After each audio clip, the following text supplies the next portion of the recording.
You are watching In Conversation with ATF. Hi everybody, Amber here. Welcome back to In Conversation with ATF. My guest today is a voice actor. He is an actor. Well, he's from both sides of the pond, really. He's from pretty much the US and the UK, which I find really interesting. We'll get onto that in a little bit. But his resume is, oh my gosh, it is amazing. He has voiced Magneto in X-Men 97, Sloth in Lego Dimensions, Jason Blood in Batman the Doom That Came to Gotham, Doomslayer in Doom Eternal, Draal in Trollhunters, Virgil in Fallout 4, and his other credits include Marvel's What If, Horizon Forbidden West, Hogwarts Legacy, Hades 2, Castlevania, and many more. My guest is the lovely Matthew Waterson. Hi, Hello. Matthew. Thank you so Hello. much for having me. You're welcome. Honestly, I have been binge watching X-Men 97 every Wednesday, ever since it's Right. come out. It's just such a magical show. And honestly, you can tell a lot of work was put into it, really.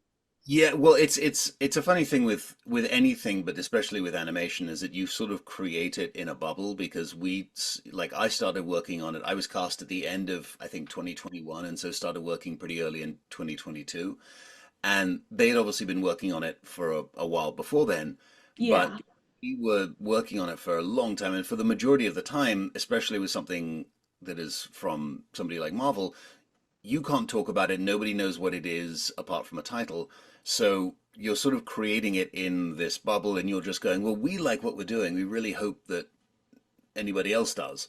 And so it's really nice now the last couple of months now that it's out that we are able to sort of get get a little bit of response to it and get other people's eyeballs on it to at least say no, you're not crazy, or yeah, you guys were completely off the mark. But I've actually really liked that they are releasing it episodically and not just here's the entire season that gets released at 12:01 on a Friday night and everybody by Monday morning has watched it. Just um, there is that fun thing of like it gives everybody sort of a chance to see it and to talk about the bits as it happens, not just the entire season holistically. Which when you drop the entire show or the entire season, that kind of happens. So like, well, you talk about the season as a whole, not like, well, the thing that happened in this episode as much. So I've really enjoyed that it comes out weekly. Me too, honestly. It's just I'm gonna be honest with you. I haven't been, you know, into X-Men before, Mhm. only up until I'd say about a month ago, 2 months Okay. ago when the series first released, and that is a funny story that. So I'll tell you. I did say before we recorded that we nearly have crossed paths in person. Well, um, back in March, I went to Los Angeles, Okay. and I stayed at many hotels, and one of my hotels I stayed at was the Roosevelt. Okay. On I think on Hollywood Boulevard. Is that what I think that's what it's Oh, on? Sunset. Yeah, I can't remember. It's Yeah. Sunset Hollywood Boulevard. It's one of those. But I was at Universal Studios Hollywood a few hours ago, a few hours sort of before the evening, and I'm friends with a lot of voice actors in the US. So at the time, I was following, like JP Carliak and Jennifer Right. Hale, and they had posted that today, obviously in the past tense, today is the premiere of X-Men 97 at the El Capitan Theatre. And I Hmm. was like, I looked it up, Right. and it was literally just a street Yeah. or two away from the Roosevelt where I was staying. I was like, that's like, oh my Yeah. gosh. I wasn't invited to it because obviously I wasn't into X-Men. I don't even know how you get invited to events like PR events by Marvel, but I so honestly don't either. So that's the only one I've been invited to. So I had to sort of spend 3 years working on it to get invited. you're I in don't it. You're in the show. know You how are else the you show. can. So I got back sort of in the evening, but like they put on online what time the show. I think it's like 5:30 or something. But I got there and I could see like people sort of lingering outside. And I tried to see if there's anyone I could recognize, and I was like, I couldn't recognize anyone. Mhm. So I was like, we've probably missed everyone going in. We'll just go back to the hotel. So we kind of bimbled around a little bit, and then I went out. I can't remember what I did, but I just did sightseeing and stuff. I Cool. came back to the hotel, and the lobby was packed with all of these people Right. And then I saw JP Carlick. I was like, Dad, the X-Men 97 after party is in our hotel lobby. Right. I was like, I was blown away because I met a few members of the cast. I met Ray Chase as well. I met Isaac Robinson, not Bishop. I keep because he plays Bishop. Isaac Robinson Smith. That's his name. A very English name, by the way. Yes. So I met all these people, and I do express regrets that I didn't even know you and Rachel were there. I just didn't think because I hadn't really looked into it. Well, and the funny thing was, like, I didn't see half the people there that night either, just because sort of it was a little, we weren't exactly sure what was happening where, and there was apparently an entire area of it that we didn't even know existed because my friend AJ ran into Chris Potter, who AJ took over Gambit from Chris Potter, and he ran into him, I guess, up in the pool area. And I didn't even know there was a pool area. Like there was sections. There was a pool. Yes. We never even got to. So you could have been like you could have been completely intermingling, and we still could have missed you because we sort of were talking to like the couple of people who we knew, and then when we've already been away from home for sort of 5 hours, and the children are probably burning the place down. We need to head home. Well, like I didn't hang out for long because like I felt as if I was intruding because I technically wasn't invited to the premiere. So I thought, look, I'm just jumping on here. I don't think I should be hanging around you guys. It feels illegal. It wasn't like it was cordoned off or anything. That was the funny thing. It was literally a case of, no, we're going to go over to. I think they had put up the out of town people in the Roosevelt. That was why they chose there. So they literally just said, well, there's a bar in the lobby. So that's where we'll go hang out. So it wasn't like it was like a closed party. It was anybody who kind of knew could sort of come in. And I think there were some like people who were, just guests of the hotel who were just like, why is this place so busy? And then suddenly found themselves like amongst a group of people who were, had been working on the same show and were sort of just a little flummoxed as to what on earth was going on. Honestly, like to think like because now I'm so infatuated with the series, like I missed out on meeting Cal Dodd, Lenore Zan, Right. and just all these people, and I'm just thinking they probably stayed in the same hotel as I did, and I had no idea because I can't even remember. I don't think they had like a sort of like a restaurant sort of breakfast thing. We just had to. I had bought a few sort of cereal little, the containers that they do like the Lucky Charms and the Captain Crunch and stuff. I just ate those up in the hotel and then just went about the day. But No, honestly. Yeah. I've never been in that hotel before. That was the first time and was the last time. So I have no idea. I wasn't even exactly sure where it was. I was following Dana, who's one of the producers, and she sort of seemed to have a little idea of where we were going. So I said, we're just gonna stay with her. Wow. Oh, yeah, I did go out to the pool area because I was like, there's probably more people out here, but I had a little bit look around. No one recognized me. I didn't recognize anyone. And then I saw on social media, oh, such and such was there. Oh, I didn't know they were there. Didn't know they were there. And I just like say hi to JP because had you already spoken to him at that point? Yes, I had him on my show about 3 years ago, and Jennifer I only had on my show back in October, so that's where I kind of knew them from. Oh, great. Yeah.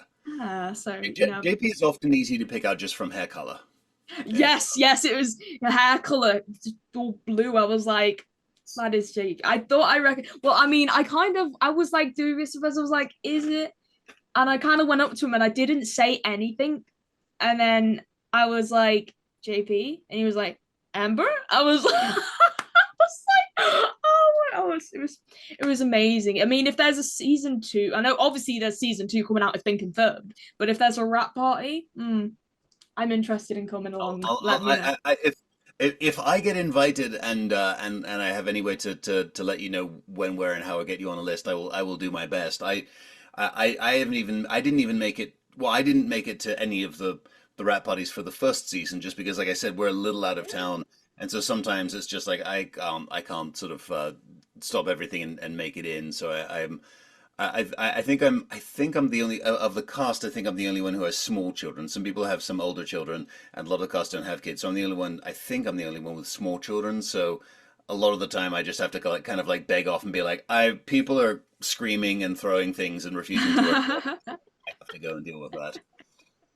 Oh, that is awesome. Like, just I'm trying to think. Well, I know Jennifer. She has a son, but I think he's a teen Jen now. has a son, but I think he's about 12 or 13. Yeah, yeah, he's a You know, teenager a now, so functional I human was like, being. He right. can, walk, talk, listen to logic, and do something. Yeah. We have small kids, so ours are more effectively angry badgers. Yeah, I was gonna say because I just remembered you have pet chickens as well, so that's quite funny. Yeah, they're being quiet at the moment. Usually the rooster likes to stand on the steps of the studio and give a Braveheart call to his people anytime that Rachel or I are trying to record anything. Oh, that's too good, honestly. Now I've got to point out that in X-Men 97, you actually took over from the original actor for Yes. Magneto, who was David Hemblen, who I believe Yes. was also English. Was he He was, English? he was. So David actually has a similar background to mine. David was English, but he moved to Canada, I think, for mostly for theater, and then sort of was in Canada doing theater, film, and TV for, I believe, his entire adult life. So he was a Brit, but he spent most of his life in Canada, and I think by the time he was working on the show, he'd been there for, a couple of decades. So he also sort of had a mixed kind of like English transatlantic accent, sort of similar to mine, which is one of the things when I got the audition packet of roles and I started going through and listening. When I got to his voice samples, I listened and I went, oh well, our voices like in terms of tone sit in a similar sort of baritone bass place, but also our Yeah. general speaking voice, our general sort of accent was very similar. So adjusting into what he had done in the show was pretty straightforward because he was coming at it from a similar position as I was. So that was kind of lucky for me. That is nothing I can claim any sort of skill or talent or credit for. It just happened that we had a somewhat similar enough background that it gave me a solid starting point to kind of get to where he was. Yeah, that sounds awesome, honestly. I think you did a really good job, honestly. Thank you. And you're welcome. I've got to ask now, of course, Ross Marquand, who played Professor X in Mm. 97, what was it like, working alongside him? I'm not sure if you did meet him at the rap party. I know obviously you must have recorded remotely, but I met him before, obviously, Oh yeah. or it must have been while he was recording 97 because it was 2022 when I met him and like, wow, Sure. yeah. I mean, so here's the funny thing is I met Ross on the red carpet for the premiere. That was the first time we'd ever met. Wow. We and, and because we record like this show is one where just about everybody records solo, and so whether like I've recorded the entire thing from this booth here, but some people go into studios in town, or all of the original cast are all Canadian, and most of them are still based in Canada. I think Chris Potter bounces between Canada and Southern California, but most of them are still based in Canada. So they were all recording there, actually in the same studio they recorded the original show in 25 years ago. So Wow. I had done, I think I did one paired, like a Zoom record with Lenore. I'd done one session with her, but apart from that, everything else that I did solo. And so it was Mhm. just reading with our, incredible director Meredith Lane, who would read you in and kind of give you the context for the scenes and adjustments and things like that. But I hadn't met Ross even on Zoom or on a phone call or anything until the red carpet of the premiere, and then we sort of we were getting put into positions. It's like, well, you go here, you go there, you go stand there, and suddenly and then we sort of turn. We're like, oh, hey, hi, nice to meet you. And I had heard a little bit of his, but I think I recorded most of our stuff before he did. So I think he had some of my stuff when he was recording, but I didn't have too much of his because I think I had recorded a lot of it first.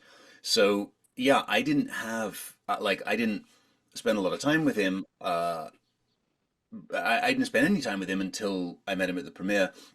And now I've seen him at a couple of things. And actually, this coming weekend, in like 2 days, I'm flying to Nashville for a Comic Con, and it's a relatively small one. But the only two people from X Men who are there are he and I, and he is Nashville is kind of his city. So he said, "Great, you're coming out. Like we'll go hang out, and I'll show you some fun stuff in Nashville." So I'm looking Wow. forward to that because it'll be one of the first times we actually get to sort of hang out. We did a convention a couple of weeks ago here in California, but it was a sort of a quick one and it was a local one, so we got to hang out a little bit, but not too much. So yeah, it's kind of funny doing. It's one of the things about animation is you're doing scenes a lot of the time solo, and it doesn't matter whether it's a big emotional scene or an action scene or a comedy scene, you're doing it solo, and so you're having to sort of rely on the director and the writers and the producers when they sort of Hmm. adjust you and give you things, even if it makes no sense, and you think, well, this feels better to me, and they go, yeah, but we know what it's going to look like, and we know what the other actors either have already done or we're going to have them do, and this is going to sort of flow better. So you kind of, or at least I've developed this thing of I kind of do what I think is fun or is the right option at first, and make sure I get the version that I have in my head sort of on down recorded, and then whatever they tell me to do, I just do that as well as I can, knowing that there's a good chance that what they're asking for is actually going to work better. But I've got to do the bit that I liked, or I've got to do the version of it that I had in my head that I've been working on or that I've been sort of planning. And so now I know that's there, and if that does work better, I know they're going to put it in, but there's a good chance that what they direct you towards is actually going to work better because they have the thing holistically in their head, and all you really are paying attention to as a self-absorbed actor is, your little bit. Yeah, yeah. Well, going back to Ross real quick, Mhm. I have a lot to say about him. Well, Yeah, apart from the fact that he goes to every single Comic Con I go to. Well, like, really.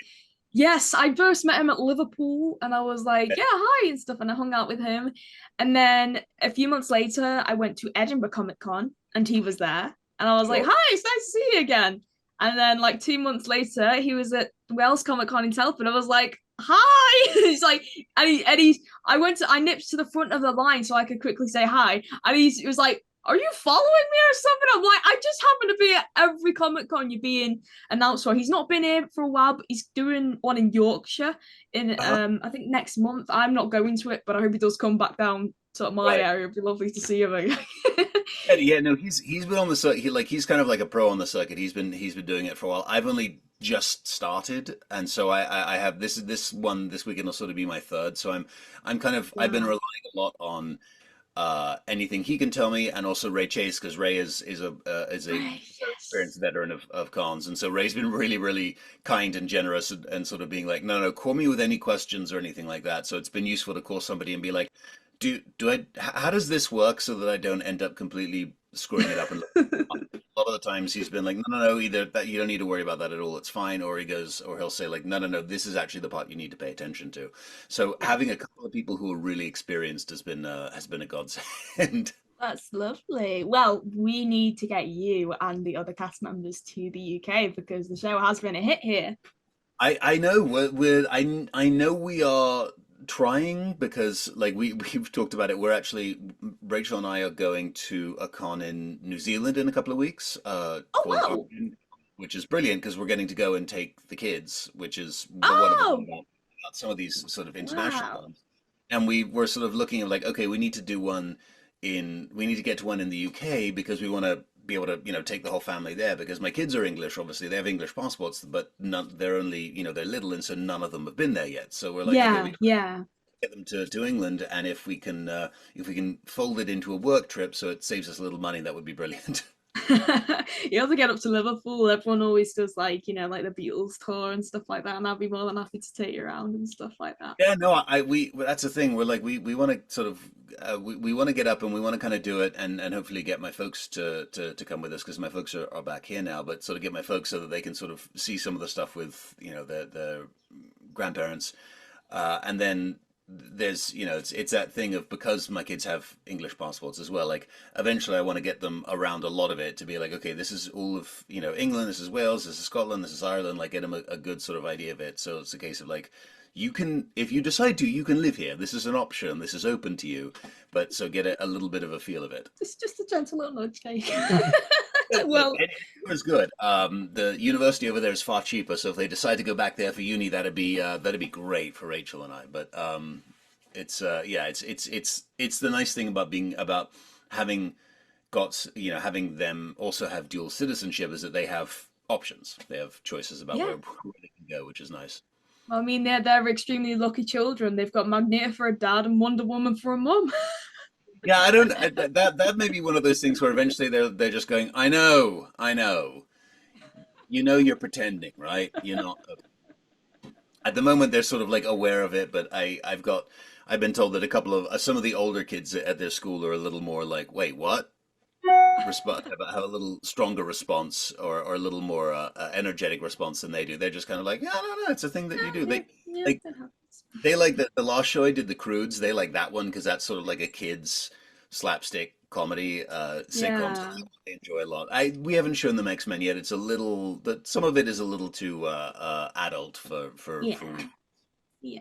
yeah. Well, hopefully they'll come around to liking it one day. And honestly, I love it. I love it. Thank Everyone you, loves it. It's a really good show. thank you. But the You're easy thing is welcome. whether they like it or not. It's a case of you better show it a little bit of respect because it's helped pay for your existence. So Yes. Oh man.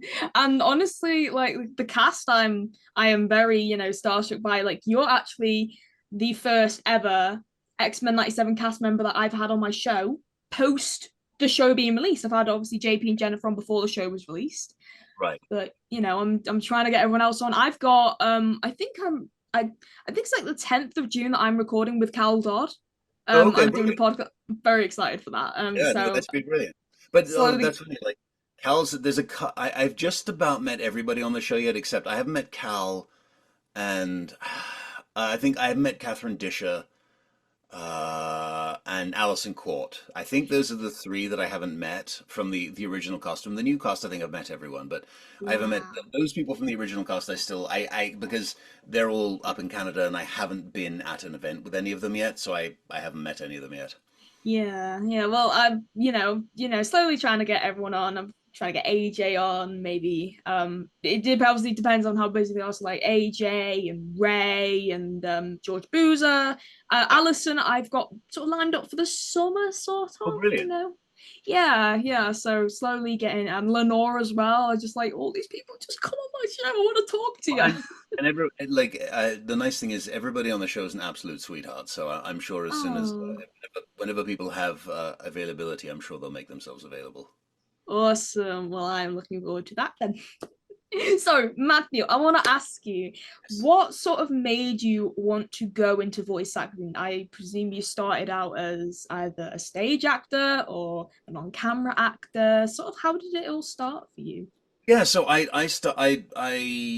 when I got out of university here in the States, I sort of was in LA for a little while and studying and sort of gently working towards being an actor, and then sort of decided if I was going to do it, I should do it properly. So then I applied back to Lambda in England, and then I went to Lambda to do my to go to graduate school. So I went to Lambda. When I finished at Lambda, I moved to New York because I just kind of figured to live in New York, I either had to have a lot of money or no money but no responsibilities, and I never knew if I'd ever have any money, but I knew I didn't have any responsibilities. So I moved to New York and did stage and did theater for a while, and did theater in back in the UK and sort of all over the US, and then at the same time had started doing voiceover because one of my agencies also had a voiceover department and sort of said, well, you should probably do this as well. And then I switched to a different agency, which is the one that I'm still with, because a college friend of mine was an agent there, and she said, I think you can get more work than you're getting with them, so you should leave them and come and work with us. And that's who I've been with ever since. And then over the next few years, it just sort of transitioned into more and more voice work, and it sort of got to the point where I love doing stage, but doing stage kind of meant that I was doing the same couple of shows, or the same couple of shows were always on offer, and also doesn't pay really enough to support yourself. So I was getting more and more voice work, and then the same friend of mine who was the agent who had brought me over there had then come out to LA to open an LA office, and she had been pushing me and saying, "Hey, the next sort of jump or the next work that you should be looking for is animation and video games, and you kind of got to be out in California for that." Yeah, I was yeah, convinced she was just trying to trick me to move out there so that I would join her and she had some company. She swore that wasn't the case, so that wasn't the entire case. She's like, "No, I want you to move out here so that I can see you again, but also I swear there is more, there will be more work out here." So finally, I booked a video game from New York that was shooting because it was a performance capture game that was shooting in San Diego. So I was back and forth. And what was supposed to be sort of like a week or 2 weeks of work ended up being like a year and a half of work. And so in the middle of that, at a certain point, I just went, okay, I should I should just sort of go all in. And so I left New York and moved to LA, and kind of that was the point where I said, okay, and unless I am in dire straits, I'm going to see if I can completely support myself just in voice work, and have, after a couple of close calls at the beginning, was I've sort of managed to do that. And so that was when I kind of transitioned completely into doing voice work. I still love theater, would still be happy to do theater. At the moment with small children, it's not really an option, but both Rachel and I have sort of talked about it, and are like, at some point in the future, we would like to get back to it. And Rachel obviously had an on-camera career. I never really did on-camera, mostly because that just was not something that ever was sort of on offer to me.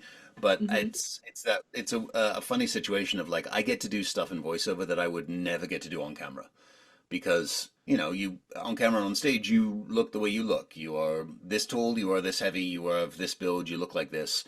And so I've got to play a vastly wider age range and a vastly wider type range in voice than I would ever get to do on camera.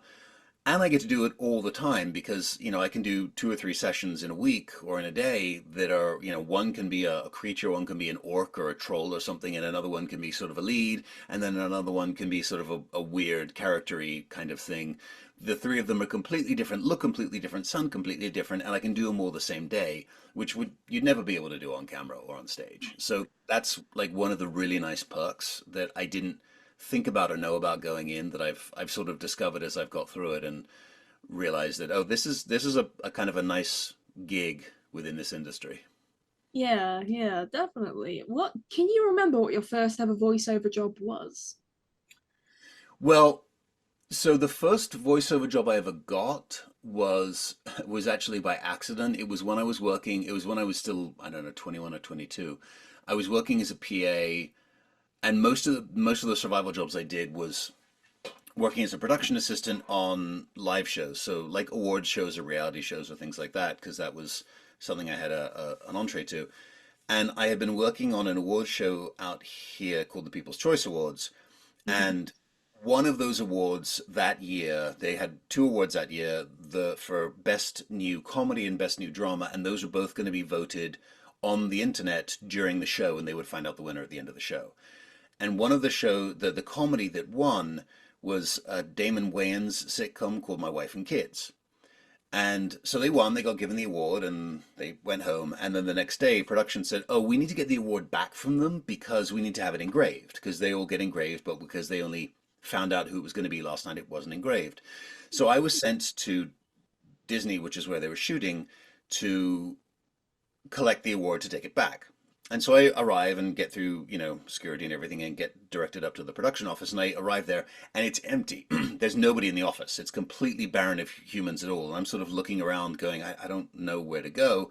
And I'm wandering the hallways, and suddenly I hear, this woman says, excuse me. And I stop, and there was one woman in a desk in a room. And I said, hi.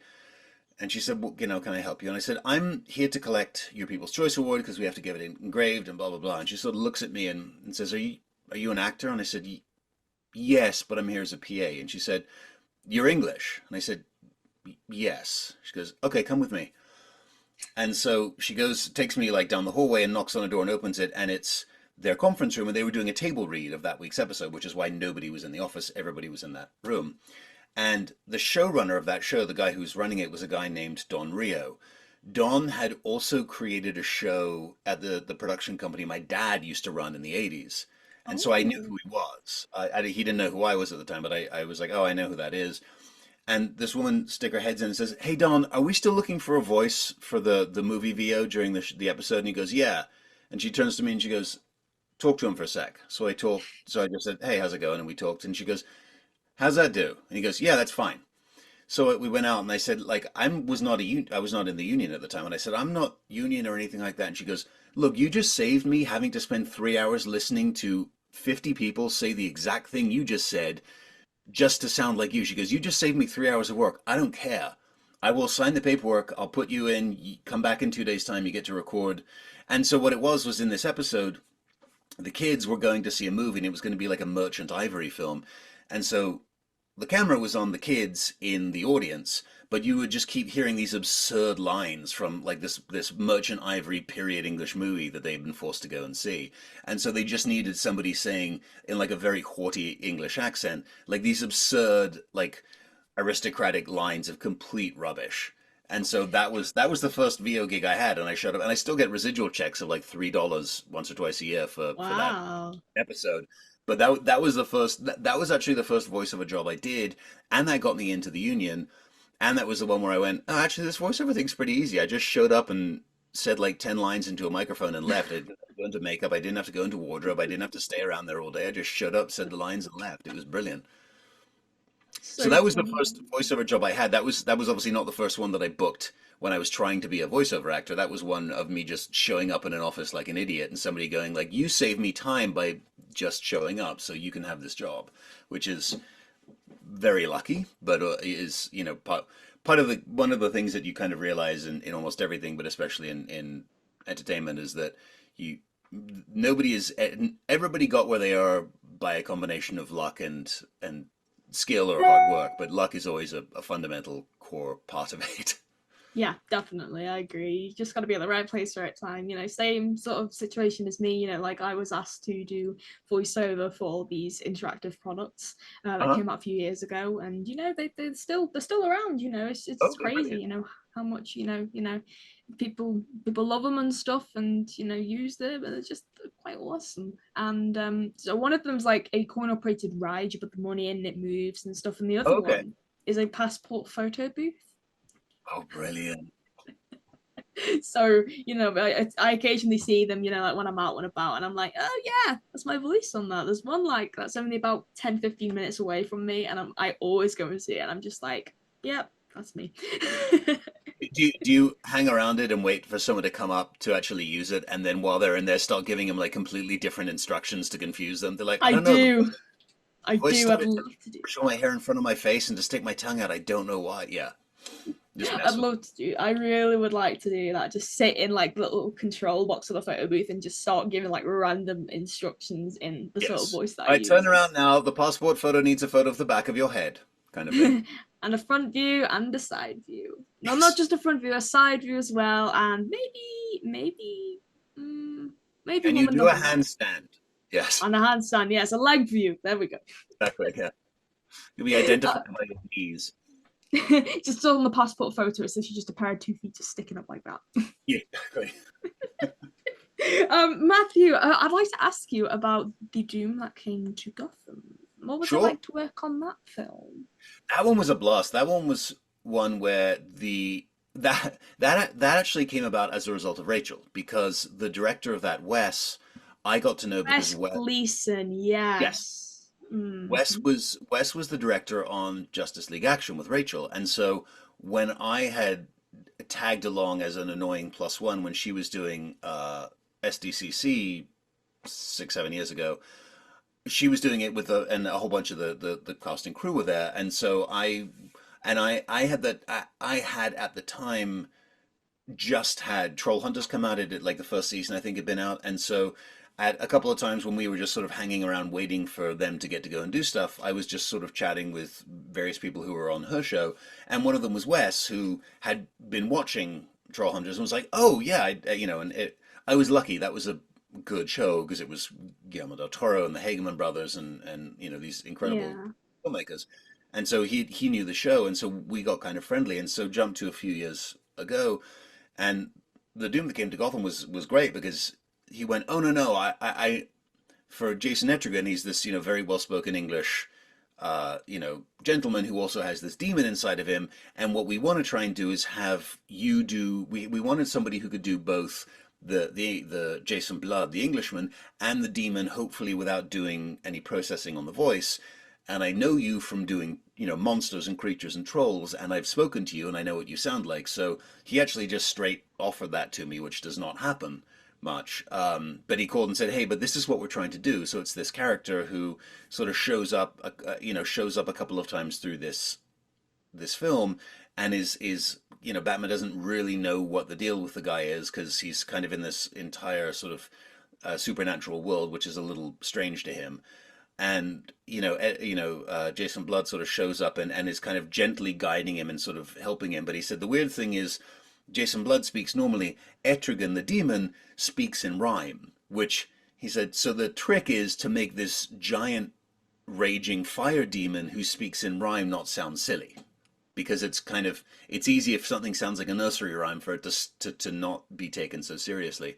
So that one was a lot of fun, because then, when we actually got to do it, working with Wes and with the writer and director and everything like that, to kind of figure that out and figure the voice out, and being told, like, we don't want to use processing on the voice, we want to try and see if you can find a voice that works for this demon that is very different from Jason Blood, but that is both you, was a lot of fun. So that job was a blast.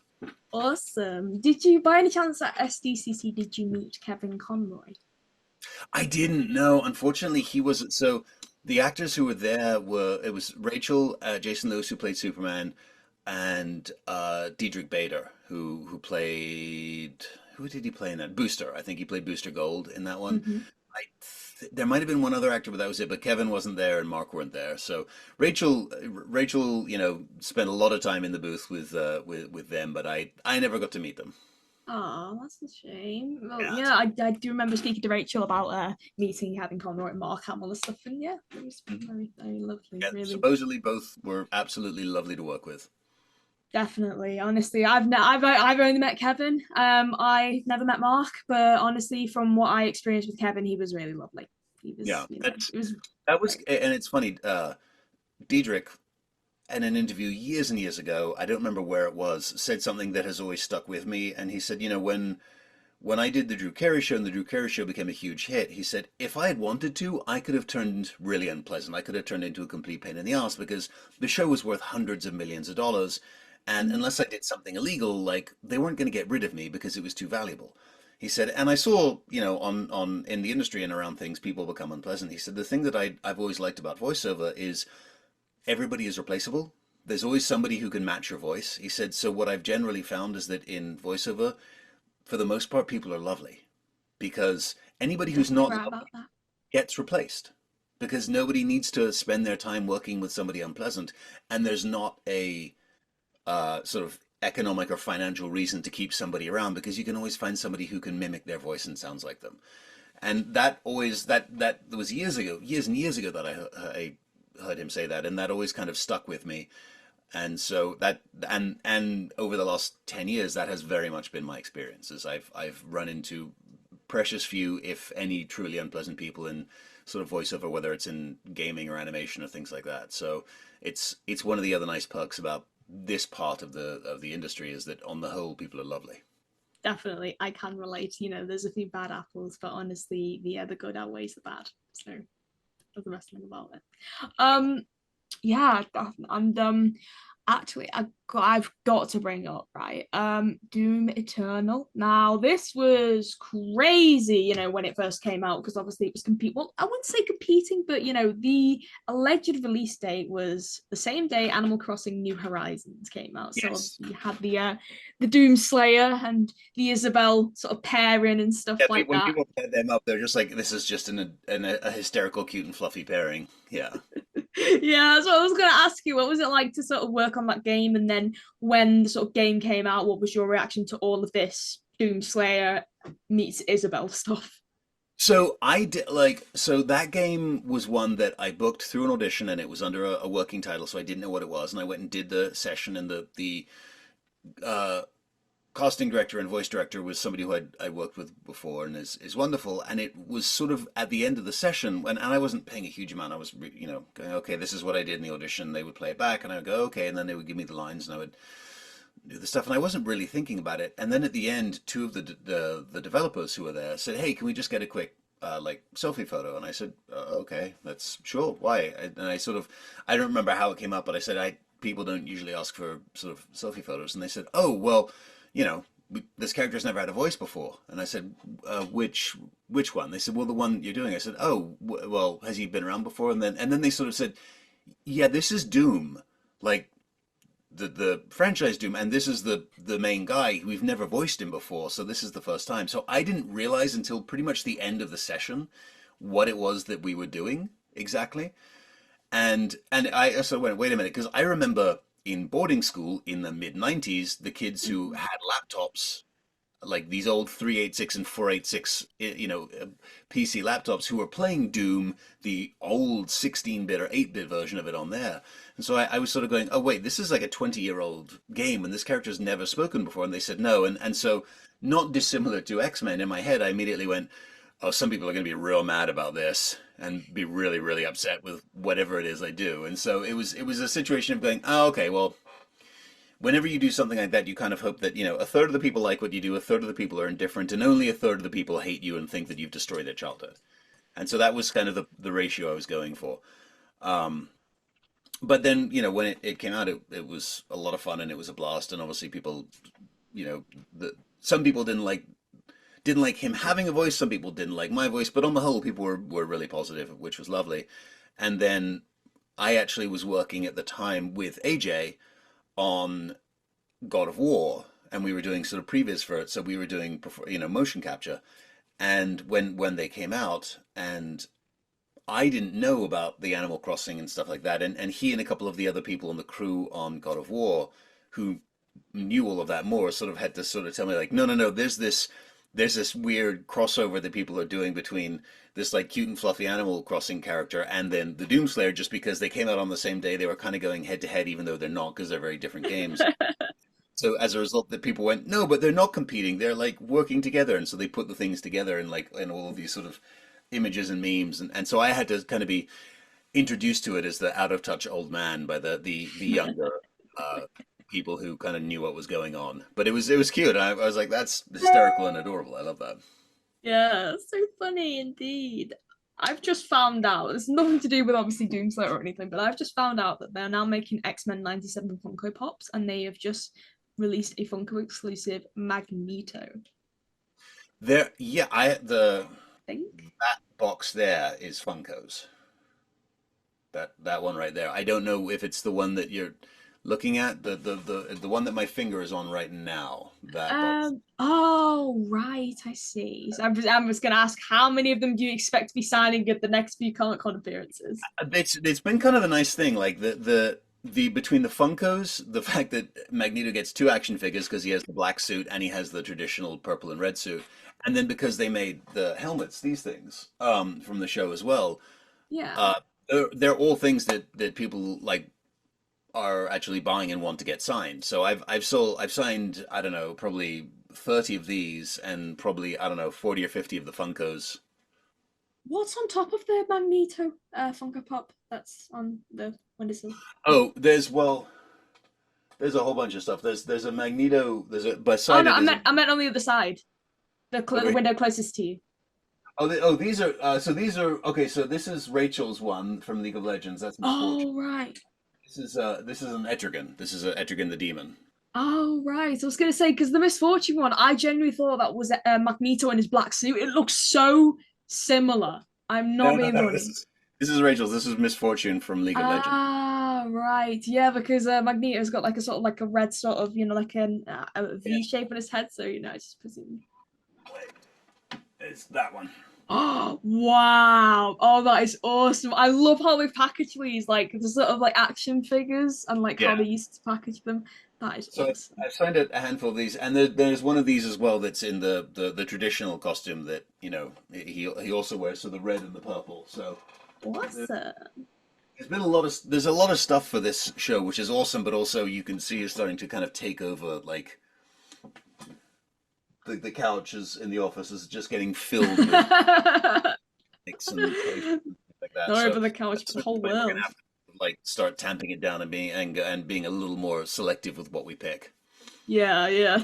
Well, honestly, it's taken over the whole world. It's like X-Men again, and honestly, it's like a global phenomenon.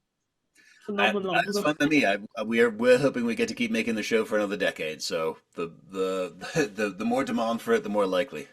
Yeah, definitely. Well, I've got to ask, what shows, considering you grew up on both sides of the pond, what Right. shows did you grow up watching? Now, because I presumed you were from the UK, I presumed you would have grown up with like British kids shows from like the sort of 80s and stuff like that, but no. I mean, like we moved to England in '89. like summer of '89. So I started at school in England in like, the Christmas term in 1989, and then basically we were there until I came back to the States for university in like '97, I guess. Um, so and for most of the time I was in boarding school. So the the funny thing was, given the time that we actually had available, we didn't have access to the TV during sort of kids television times or during cartoon access times. So like the time we had access to the television was around lunch, which meant that everybody watched, Neighbors, A Home and Away, Yeah. at lunchtime, because that Yeah. was what everyone did.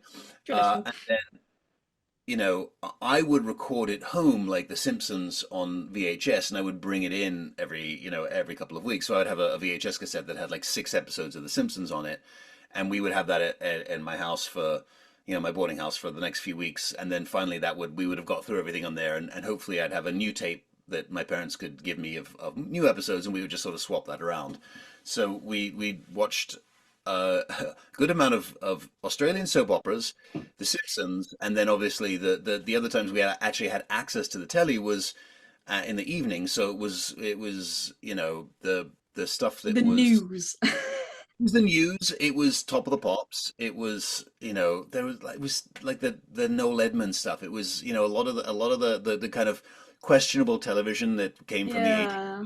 Oh gosh. So you said Noel Edmonds, Noel's House Party, Mr. Blobby. That's it. Yeah, there was Oh, you and then there was a poor period in thing. the morning when it was like, when the breakfast show, and like Chris Evans was like 23 and now he's like 67, but I like know. Yeah.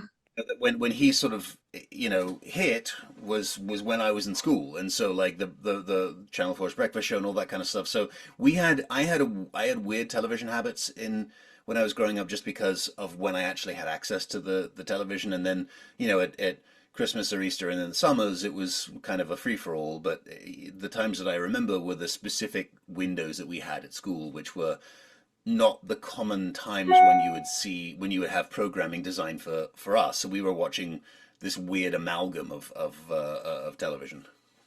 Yeah, well, honestly, like I'm impressed because it's so nice to see someone else who is very familiar with British TV, but also knows a lot about the voiceover world in America. So I feel like I've met a clone of me, essentially. Yeah. Well, and the funny thing was, like, one of where we lived, one of our neighbors, like 8 houses down, and I'm trying to remember their names, but like it was a couple who were about my parents' age. Like their son was one of the Blue Peter hosts at the time. What was her name? I think it was Toby Anstis, I think. Toby So Anstis, he, yes. yeah, yeah, yeah, yeah. So he was one of the Blue Peter hosts, I think, at the time. I think that was who it was. I'm Uh, pretty sure it was that or oh yeah. I don't know why I said it like that. Just like, oh yeah, yeah. No, he started on children's BBC in the broom cupboard. yes, yeah, yeah, yeah. So I think that was him. I think it was Toby. So he obviously was an adult living on his own, but like that, his parents were there. That's where he grown up. Like Michael Parkinson lived like 6 houses down from us. Wow. And like his musical director Laurie Holloway lived a couple of houses down from a couple of houses in the other direction, kind of thing. So like there was this weird thing of like people from sort of British telly who lived kind of vaguely around where we did as well. I'm So jealous. there was this sort of overlap.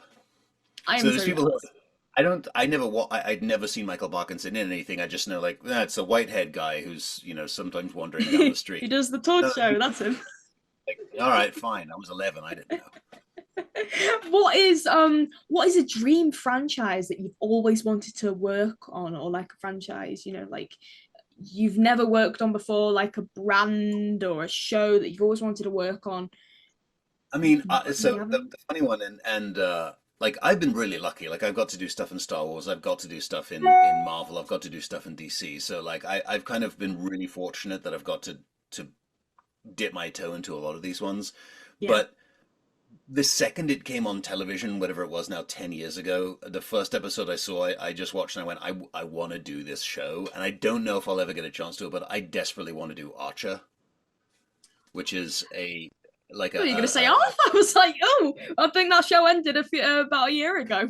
there you go. No, no, no, Archer, like the spy show that's like this weird like Yeah, 60s. yeah, yeah, yeah. I know about that one. That show. I love that show. And so that was one where as soon as it came on, when nobody was kind of watching it at the beginning, I found it very quickly and just went, this is my kind of humor, this is my sensibility. I love the way it looks, I love the performances in it, and I love the writing. And so and it very quickly then became a hit. And so now it's a case of it's all sort of, it's either people who the the makers of it already know, or it's names because they can get pretty much anybody they want. But that's always one where, and I had actually told my agents years and years ago, I said, if anything ever comes up for Archer, I don't care how small it is or how weird it is or if it doesn't look like it's right for me. I said, please send it to me because I don't care. I want to get on that show. And they have. Every now and then something will come out. But for the most part, that's one where they do sort of it. They seem to do predominantly internally because they can. They can sort of just, Yeah.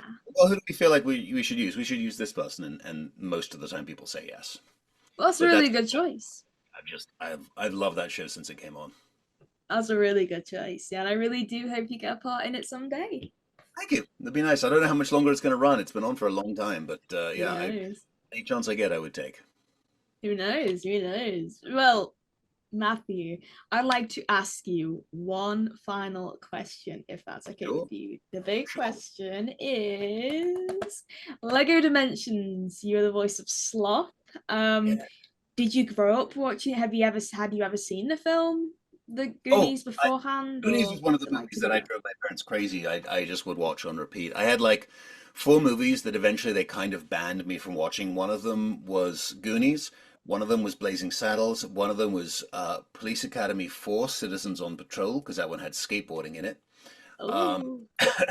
and then the other one was Ernest Goes to Camp. At one point, I had a standoff with my father at a video rental store because he said, we're not renting that movie again. There for like an hour until finally we just left with no movie because I was not going to not take it. So yeah, I knew the Goonies very, very, very well. And so that was one of the more fun sessions I've ever had. The person directing that session was a guy named Liam O'Brien who I'd worked with before and I'm friendly with. And I arrived. We did that one at. I had to go into the studio at Warner Brothers to do that one, and I sort of walked in, and he looks at me. He's like, "So we're doing Sloth today, huh?" And I said, "Yeah." And he sort of looked at me and he went, I have to admit, I kind of was not expecting to see you as the person who was coming in here to do it, but let's go." And it was a lot of fun. That was one where we ended up cracking up almost through the entire session. Like there was a lot of times when I had to like stop a take because I was laughing so hard. It was so much fun to do.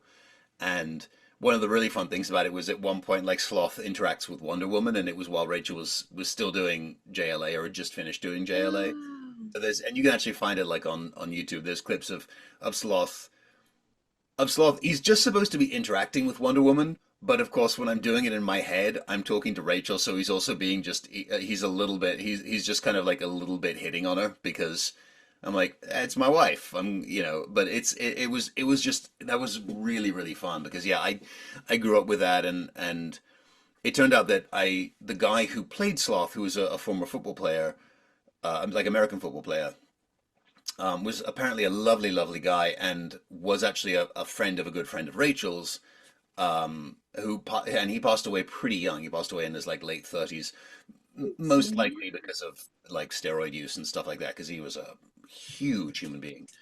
Um, but he was supposedly an absolutely lovely, lovely guy, and it was so much fun to do because yeah, I've probably seen that movie 200 times. Yeah, I was gonna say I'm having a look at his information right now. It was when was the film? Um, Was it like the early 80s it was released? Because he passed away in yeah, 89. it was like 86, 87 because um, Corey Feldman and Sean Astin were like 11 or 12, so like Josh Yeah. Brolin was like 17 or something in it. So I know, yeah, honestly, it just seems to be such a long time ago. I recently saw Sean Astin at a Comic Con near me. Obviously, I didn't get up to his table because it was very busy, but it's really nice to sort of see him from a distance again. he's another one who's lovely. At one point, I was one of the award shows that I was doing. We were doing a satellite thing interview with him or something, and so I had his cell phone in my phone in case we had trouble connecting over the satellite. And like a few weeks later, I was with a friend and we were just sort of at a museum or something, and her two little girls were with us, and her twin daughters were about 5 or 6 at the time, and they were playing a game on my phone, and all of a sudden I heard a voice on the other end saying hello, and they'd somehow gone from playing a game to got into my phone book, And he was like, it didn't say Sean Astin, because when it's somebody with a recognizable name, I don't put their actual name in the phone in case I lose the phone or something. So I don't remember Yeah. what the name was that it was in, but it was something else. And they had somehow got into it and called him. They'd called his cell phone, Uh-huh.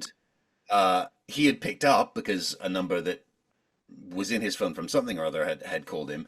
And so these two little girls were just sort of randomly talking, and he was just talking to him. It was like, "Hi, how you doing? Where did you find this phone?" They're like, "Oh, we were playing a game on it, and Matthew gave it to us. We're playing a game on it, and then we started pushing buttons." He's like, "Oh, okay. You may want to give him his phone back because he might not want you pushing buttons, but how's your day?" He was so lovely, and I sort of Oh.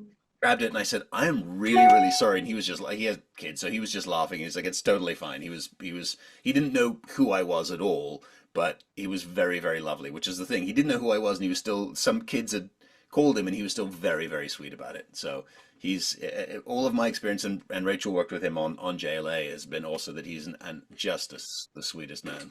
Oh, that's really good to hear. Wow. Matthew, well, honestly, the stories that you've told me today are pretty incredible. Thank you so much for coming on my show and talking to me. It's been a real It's a pleasure. pleasure. Yeah, definitely. Where can we find you on social media? Do you have a website? Do you have anything you'd like to promote or anything like I that? do have a website. I'm only barely ahead of terrible at actually updating it. I'm not that much better at social media, but I do my best. Yeah, but both on like Instagram and Twitter, I'm just MJ Waterson. So that's pretty easy to find. And my website is just either Matt or Matthew Waterson. So I try to make it so even I can find myself, which was the therapist told me was important. Awesome. Well, in that case, I will sign off this interview here. Thank you so much to you at home for watching this episode of In Conversation with ATF with the lovely Matthew Waterson. Don't forget to like, comment, subscribe, and we'll see you around. Take care, everyone. Bye. And cut.